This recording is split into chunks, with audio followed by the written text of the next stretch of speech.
Hello everyone, welcome back to our channel Madhu educational hub. Friends, ఈ వీడియోలో 9th class new geography text బుక్లోని 4th lesson శీతోష్ణ స్థితి. ఈ లెసన్లో ఉన్నటువంటి ప్రతి ఇంపార్టెంట్ పాయింట్ కూడా కవర్ చేయడం జరిగింది.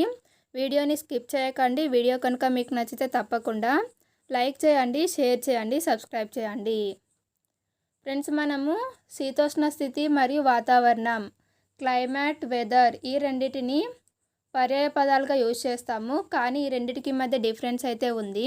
శీతోష్ణ స్థితి అంటే ఒక విశాల ప్రదేశంలో ఒక సుదీర్ఘ కాలంలో నెలకొన్న వాతావరణ పరిస్థితులు, వైవిధ్యాలు. ఒక విశాలమైన ప్రదేశంలో ఒక సుదీర్ఘ కాలంలో నెలకొన్న వాతావరణ పరిస్థితులు, వైవిధ్యాలను మనం శీతోష్ణ స్థితి అని అంటాము. అదే వాతావరణం, వెదర్కి సంబంధించి ఏ సమయంలోనైనా ఒక ప్రాంతంలో నెలకొన్న వాతావరణ స్థితి. వాతావరణము అంటే ఏ సమయంలోనైనా ఒక ప్రాంతంలో నెలకొన్న వాతావరణ స్థితి. నెక్స్ట్ పాయింట్, శీతోష్ణ స్థితి మరియు వాతావరణంలో ఉండే అంశాలు ఏమి అంటే ఉష్ణోగ్రత, వాతావరణ పీడనం, పవనం, ఆర్ద్రత, అవపాతం.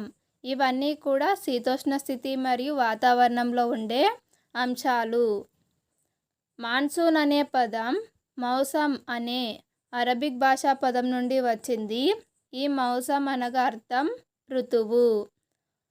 మాన్సూన్ అనే పదం ఏ భాషా పదం నుండి వచ్చింది అంటే మౌసమ్ అనేటువంటి అరబిక్ భాషా పదం. దీని యొక్క అర్థం ఋతువు. మాన్సూన్ అంటే ఒక సంవత్సర కాలంలో కాలానుగుణంగా గాలి దిశ మారడం. ఒక సంవత్సర కాలంలో కాలానుగుణంగా గాలి దిశ మారడాన్ని మాన్సూన్ అని పిలుస్తారు. నెక్స్ట్ పాయింట్, భారతదేశ శీతోష్ణ స్థితిని ఋతుపవన శీతోష్ణ స్థితి అని అంటారు. భారతదేశ శీతోష్ణ స్థితి ఋతుపవన శీతోష్ణ స్థితి. భారతదేశంలో పగలు రాత్రి ఉష్ణోగ్రతల మధ్య వ్యత్యాసం ఉన్న కొన్ని ప్రాంతాలు ఏవిటి అంటే థార్ ఎడారి మరియు అండమాన్ నికోబార్ దీవులు. నెక్స్ట్ పాయింట్, రాజస్థాన్లో ఇల్లు మందపాటి గోడలు మరియు చదునైన పైకప్పులను కలిగి ఉంటాయి. నెక్స్ట్, టెరాయి ప్రాంతంలో మరియు మంగళూరులోని ఇల్లు వాలుగా ఉండే పైకప్పులను కలిగి ఉంటాయి. అస్సాంలో ఉన్నటువంటి ఇల్లు ఊతకర్రలపై నిర్మిస్తారు. అస్సాంలో ఇళ్లను ఊతకర్రలపై నిర్మిస్తారు. ఈ ఇళ్ల నిర్మాణం అన్నీ కూడా అక్కడ ఉన్నటువంటి శీతోష్ణ స్థితుల ప్రభావాన్ని బట్టే నిర్మించడం జరుగుతుంది. నెక్స్ట్, శీతోష్ణ స్థితిని ప్రభావితం చేసే కారకాలు. శీతోష్ణ స్థితిని ప్రభావితం చేసే కారకాలు అక్షాంశం, ఎత్తు, పీడనం, పవన వ్యవస్థ, సముద్రం నుండి దూరం, సముద్ర ప్రవాహాలు. ఇవన్నీ కూడా శీతోష్ణ స్థితిని ప్రభావితం చేసే కారకాలు. భూమి ఉపరితలం నుండి ఎత్తైన ప్రదేశాలకు వెళ్ళే కొద్దీ వాతావరణం యొక్క సాంద్రత మరియు ఉష్ణోగ్రతలు తగ్గుతాయి. భూమి ఉపరితలం నుండి ఎత్తైన ప్రదేశాలకు వెళ్తే ఉష్ణోగ్రతలు మరియు సాంద్రత అనేవి తగ్గుతాయి. నెక్స్ట్ పాయింట్, భూమధ్య రేఖ నుండి ధృవాల వైపు వెళ్ళే కొలది ఉష్ణోగ్రత తగ్గుతుంది. భూమధ్య రేఖ నుంచి ధృవాల వైపుకు వెళ్ళే కొలది మనకు ఉష్ణోగ్రత అనేది తగ్గుతుంది. దీనికి కారణం భూమి యొక్క వక్రత మరియు అక్షాంశాలు. నెక్స్ట్ పాయింట్, ఒక ప్రాంతం యొక్క పీడనము మరియు పవన వ్యవస్థ ఆ ప్రదేశం యొక్క అక్షాంశం మరియు ఎత్తుపై ఆధారపడి ఉంటుంది. ఒక ప్రాంతం యొక్క పీడనము మరియు పవన వ్యవస్థ అనేది ఆ ప్రదేశం యొక్క అక్షాంశము మరియు ఎత్తుపైన ఆధారపడి ఉంటుంది. నెక్స్ట్ పాయింట్, ఖండాంతర్గత శీతోష్ణ స్థితి. ఖండాంతర్గత శీతోష్ణ స్థితి అంటే వేసవిలో చాలా వేడిగాను మరియు శీతాకాలంలో చాలా చల్లగా ఉండే శీతోష్ణ స్థితిని ఖండాంతర్గత శీతోష్ణ స్థితి అని పిలుస్తారు. ఫ్రెండ్స్, ఇప్పుడు భారతదేశ శీతోష్ణ స్థితిని ప్రభావితం చేసే కారకాల గురించి తెలుసుకుందాం. ఇందులో మొదటిది అక్షాంశం. కర్కటరేఖ పశ్చిమాన రాన్ ఆఫ్ కచ్ నుండి తూర్పున మిజోరాం వరకు దేశం మధ్యలో వెళ్తుంది. కర్కటరేఖ అంటే 23.5 ఉత్తర అక్షాంశము. ఈ కర్కటరేఖ అనేది మన ఇండియాని 2 సమాన భాగాలుగా విభజిస్తుంది. ఇది పశ్చిమాన రాన్ ఆఫ్ కచ్ నుంచి తూర్పున మిజోరాం వరకు దేశం మధ్యలో వెళ్తుంది. కర్కటరేఖకు దక్షిణంగా ఉన్న ప్రాంతాన్ని ఉష్ణమండల ప్రాంతమని పిలుస్తారు. కర్కటరేఖకు దక్షిణాన ఉన్న ప్రాంతాన్ని ఉష్ణమండల ప్రాంతమని అంటారు. భారతదేశ వాతావరణం అనేది ఉష్ణమండల మరియు ఉప ఉష్ణమండల శీతోష్ణ స్థితి లక్షణాన్ని కలిగి ఉంటుంది. నెక్స్ట్ ఎత్తు. హిమాలయ పర్వతాల సగటు ఎత్తు 6000 మీటర్లు. మధ్య ఆసియా నుండి వచ్చే శీతల పవనాలను అడ్డుకొనేవి హిమాలయాలు. మనకు మధ్య ఆసియా నుంచి శీతల పవనాలు అనేవి వీస్తాయి. వీటిని అడ్డుకొనేవి హిమాలయాలు. తీర ప్రాంతాల యొక్క గరిష్ట ఎత్తు దాదాపుగా 30 మీటర్లు ఉంటుంది. నెక్స్ట్ పాయింట్, భారతదేశ శీతోష్ణ స్థితి వాతావరణ పరిస్థితులు క్రింది వాటి చేత నియంత్రించబడతాయి. అవి ఏవి అంటే పీడనం మరియు భూ ఉపరితల పవనాలు, ఉపరితల గాలి ప్రసరణ, పశ్చిమ తుఫాను విక్షోభాలు, ఉష్ణమండల తుఫానులు. వీటన్నింటి చేత భారతదేశం యొక్క శీతోష్ణ స్థితి మరియు వాతావరణ స్థితులు నియంత్రించబడతాయి. నెక్స్ట్ పాయింట్, ఉత్తరార్ధగోళంలోని ఉష్ణమండల అధిక పీడన మండలం వద్ద ఈశాన్య పవనాలు ఉద్భవిస్తాయి. ఉత్తరార్ధగోళంలోని ఉష్ణమండల అధిక పీడన మండలం వద్ద ఈశాన్య పవనాలు అనేవి ఉద్భవిస్తాయి. భారతదేశం అనేది ఈ ఈశాన్య పవనాలు వీచే ప్రాంతంలో ఉంది. ఈశాన్య పవనాలు దక్షిణం వైపు వీచి కొరియాలిస్ శక్తి వలన కుడివైపు మళ్ళీ భూమధ్య రేఖ అల్పపీడన ప్రాంతం వైపు ప్రసరిస్తాయి. ఈశాన్య పవనాలు అనేవి దక్షిణ వైపు వీస్తాయి. అయితే కొరియాలిస్ శక్తి వలన కుడివైపు మళ్ళీ భూమధ్య రేఖ అల్పపీడన ప్రాంతం వైపు ప్రసరిస్తాయి. నెక్స్ట్ పాయింట్, కొరియాలిస్ ప్రభావం. కొరియాలిస్ ఎఫెక్ట్ అంటే భూభ్రమణం వల్ల ఏర్పడేటువంటి శక్తి. ఈ కొరియాలిస్ శక్తి అనేది ఉత్తరార్ధగోళంలో పవనాలను కుడివైపు దిశను మార్చడానికి మరియు దక్షిణార్ధగోళంలో ఎడమవైపు దిశను మార్చడానికి కారణమవుతాయి. దీనినే ఫెర్రల్స్ లా అని అంటారు. ఈ కొరియాలిస్ ఎఫెక్ట్ వలన ఉత్తరార్ధగోళంలో పవనాలు కుడివైపు దిశకు, దక్షిణార్ధగోళంలోని పవనాలు ఎడమవైపు దిశకు మారుతాయి. దీనినే ఫెర్రల్స్ లా అని అంటారు. నెక్స్ట్, నైరుతి ఋతుపవనాలు. గాలి అనేది అధిక పీడన ప్రాంతం నుండి దక్షిణ హిందూ మహాసముద్రం మీదుగా ఆగ్నేయ దిశలో కదిలి భూమధ్య రేఖను దాటుకొని కుడివైపుకు తిరిగి భారత ఉపఖండం మీద గల అల్పపీడన ప్రాంతాల వైపు వీస్తుంది.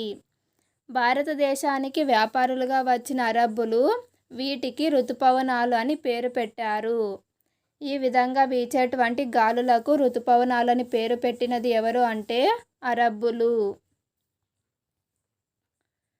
ఫ్రెండ్స్, ఇప్పుడు మన భారతదేశంలో 4 ప్రధాన ఋతువులు ఉన్నాయి. వాటి గురించి తెలుసుకుందాం. అందులో మొదటిది శీతాకాలం, రెండవది వేసవికాలం, మూడవది పురోగమన ఋతుపవన కాలం, నాలుగవది తిరోగమన ఋతుపవన కాలం. ఇందులో మొదటిది శీతాకాలం. శీతాకాలం అనేది ఉత్తర భారతదేశంలో నవంబర్ నుంచి ఫిబ్రవరి వరకు ఉంటుంది. ఉత్తర భారతదేశంలో అత్యంత చలిగా ఉండే నెలలు ఏవి అంటే డిసెంబర్ మరియు జనవరి. అత్యంత చలిగా ఉండే నెలలు డిసెంబర్, జనవరి. దక్షిణం నుండి ఉత్తరం వైపు వెళ్ళే కొలది ఉష్ణోగ్రత అనేది తగ్గుతుంది. దక్షిణ భారతదేశం నుంచి ఉత్తర భారతదేశం వైపు వెళ్ళే కొలది ఉష్ణోగ్రత అనేది తగ్గుతుంది. నెక్స్ట్ పాయింట్, తూర్పు తీరంలో చెన్నై సగటు ఉష్ణోగ్రత 24 నుంచి 25 డిగ్రీల సెల్సియస్ ఉంటే ఉత్తర మైదానాల్లో 10 నుంచి 15 డిగ్రీల సెల్సియస్ మధ్య ఉంటుంది. తూర్పు తీరంలో అంటే చెన్నై వద్ద సగటు ఉష్ణోగ్రత అనేది 24 డిగ్రీల నుంచి 25 డిగ్రీల సెల్సియస్ ఉంటే, ఉత్తర మైదానాల్లో అంటే ఇది ఉత్తరం వైపు వెళ్తున్నాం కాబట్టి ఇక్కడ ఉష్ణోగ్రత అనేది తక్కువ ఉంటుంది. సో అది ఎంత అంటే 10 డిగ్రీల నుంచి 15 డిగ్రీల సెల్సియస్. పశ్చిమ విక్షోభాలు ఈ కాలం యొక్క ముఖ్య లక్షణం. శీతాకాలం యొక్క ముఖ్య లక్షణం పశ్చిమ విక్షోభాలు. ఈ కాలంలో దేశంపై విస్తరించి ఉన్న పవనాలు ఈశాన్య వ్యాపార పవనాలు. స్థానికంగా పిలిచే శీతాకాలపు వర్షపాతాన్ని మహవత్ అని అంటారు. ఇది రబీ పంట సాగుకు ముఖ్యం. నెక్స్ట్ వేసవికాలం. మార్చి నుంచి మే వరకు వేసవికాలం అయితే ఉంటుంది. మార్చి, ఏప్రిల్, మే. వేడి పవనాలకు ఎగ్జాంపుల్ లూ అనేవి వేడి పవనాలు. ఇవి ఉత్తర వాయువ్య ప్రాంతంలో వీచే వేడి మరియు పొడి గాలులు. Next point. పశ్చిమ బెంగాల్లో గల స్థానిక తుఫానులను కాలా బైసాఖి అని పిలుస్తారు. ఇవి వెరీ వెరీ ఇంపార్టెంట్. కాలా బైసాఖి అంటే ఏమిటి, మ్యాంగో షవర్స్ అంటే ఏమిటి, అవి ఎక్కడ వీస్తాయని. లూ అంటే ఉత్తర భారతదేశంలో వీచేటువంటి వేడి పొడిగాలులు. కాలా బైసాఖి అనేవి పశ్చిమ బెంగాల్లో వీచేటువంటి తుఫానులు. Next point. వేసవి ముగిసే సమయానికి కేరళ మరియు కర్ణాటకలో పడే తొలకరి జల్లులని మామిడి జల్లులు అని అంటారు. ఎందుకు వీటికి ఆ పేరు వచ్చింది అంటే ఇవి మామిడి పండ్లు త్వరగా పండటానికి సహాయపడతాయి. సో కేరళ మరియు కర్ణాటకలో వీచేటువంటి తొలకరి జల్లులని మ్యాంగో షవర్స్ అని పిలుస్తారు. నెక్స్ట్ పురోగమన ఋతుపవనాలు. పురోగమన ఋతుపవన కాలము జూన్ నుంచి September. June, July, August, September ఈ 4 months. ఆగ్నేయ వ్యాపార పవనాలు దక్షిణ మహాసముద్రాల వెచ్చని ఉపమండల ప్రాంతాలపై ఉద్భవిస్తాయి. ఈ ఆగ్నేయ వ్యాపార పవనాలు అనేవి దక్షిణ మహాసముద్రాల వెచ్చని ఉప ఉష్ణమండల ప్రాంతాలపై ఉద్భవిస్తాయి. ఇవి భూమధ్య రేఖను దాటి నైరుతి దిశలో వీస్తాయి. సో ఇక్కడ నైరుతి ఋతుపవనాలుగా భారతదేశంలోకి ప్రవేశిస్తాయి. ఈ పవనాలు అనేవి చాలా బలంగా ఉంటాయి. సగటున గంటకు 30 కిలోమీటర్ల వేగంతో వీస్తాయి. ఈ నైరుతి ఋతుపవనాలు అనేవి సగటున గంటకు 30 కిలోమీటర్ల వేగంతో వీస్తాయి. ఈ కాలం ప్రారంభంలో పశ్చిమ కనుమల యొక్క పవననాభిముఖ ప్రాంతంలో 250 సెంటీమీటర్ల కంటే ఎక్కువ వర్షపాతం అనేది పడుతుంది. ఈ కాలంలో అత్యధిక వర్షపాతం దేశంలోని ఈశాన్య ప్రాంతంలో కురుస్తుంది.